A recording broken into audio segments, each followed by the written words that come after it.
Hi everyone. So I'm going to try to take Dr. D's structure of resonate, resist, and remember and go with that.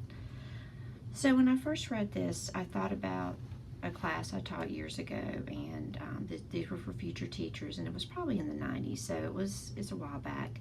And one of the students was a lesbian, and she went up to to do a presentation on her experience within schools and in the classroom in hopes of helping other future teachers prepare for how to do things better. And so she wrote on the board in giant letters, dyke and queer. And when she did that, I was so uncomfortable because we had a window in the door, and I thought, oh my goodness, people are going to come by and wonder what I'm doing in this classroom. And because these terms were pejorative, that was why I was uncomfortable. So now that I've read this and I think about queer theory, I think, well, those are the exact words that should be on the board, and this should be an open dialogue, because it's really about the fact that we need to be disrupting, and we need to be asking why these words, and what is normal and why it is normal. So I guess, still having said that, I'm still not comfortable totally with the word queer, because I still associate it with being pejorative, and I think of it a little bit like the N-word.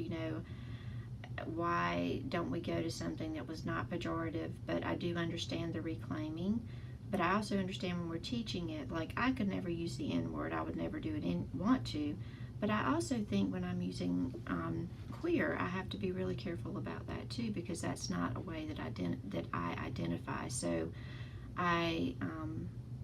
that's a little uncomfortable, but actually queer theory is not as uncomfortable, and these are the reasons that I really like, the things that resonated with me. One, I think of it as kind of making sure that everybody is at the table and not just in the room. So you're bringing people in, you're not just having them be present, like you're able to be with us, but near us, but not with us, kind of thing. It also fights against stereotypes and the notion that proclaiming any identity is going to give us a real picture of what that person goes through, because there's intersectionality and people are really very unique, and oppression is very complicated and entangled. So that was one good thing. Also, it fights against this notion that what is common is not necessarily what is normal, that we've determined the definition of normal through the socialization, and that is based on actions instead of people. And so I really appreciated Dr. D's video when she said, queer is, what have you queered lately? And I'm like, oh, well, with this definition, we really should be queering every day in the classroom. So that's something good. Things that I resisted, one was this constant disruption when it comes to identity, and that's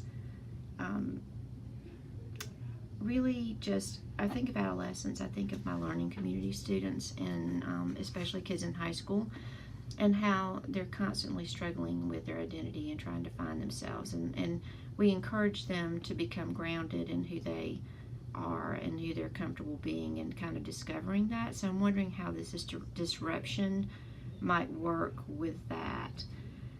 Secondly, our brains are really meant to categorize. Or not meant to, but that's how they're set up. I mean, we categorize things, that's how we learn. We have different schema for different things, and how does this constant disruption really fit with that as well? Can we really escape what we consider to be normal? I think we can redefine it and reject it, but our brain is still going to operate in those categories. The things that I want to remember, I think the things that I really liked, a few of them were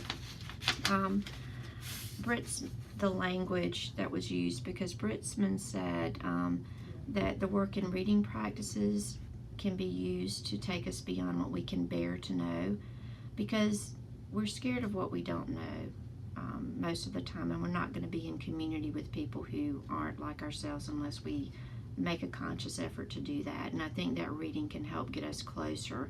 It reminded me of Bowler's transformational reading instead of the passive empathy, and also Bell Hooks' quote that I loved from and I think this is from the other class, but your heart has to be ready to carry this work, because it is heavy. And when when Dr. D asked us, how does that tie into self-care? Well, we can't do this work unless we have the energy, the patience, the love, the brain power to do it. So we can't do it unless we are fresh and we take care of ourselves.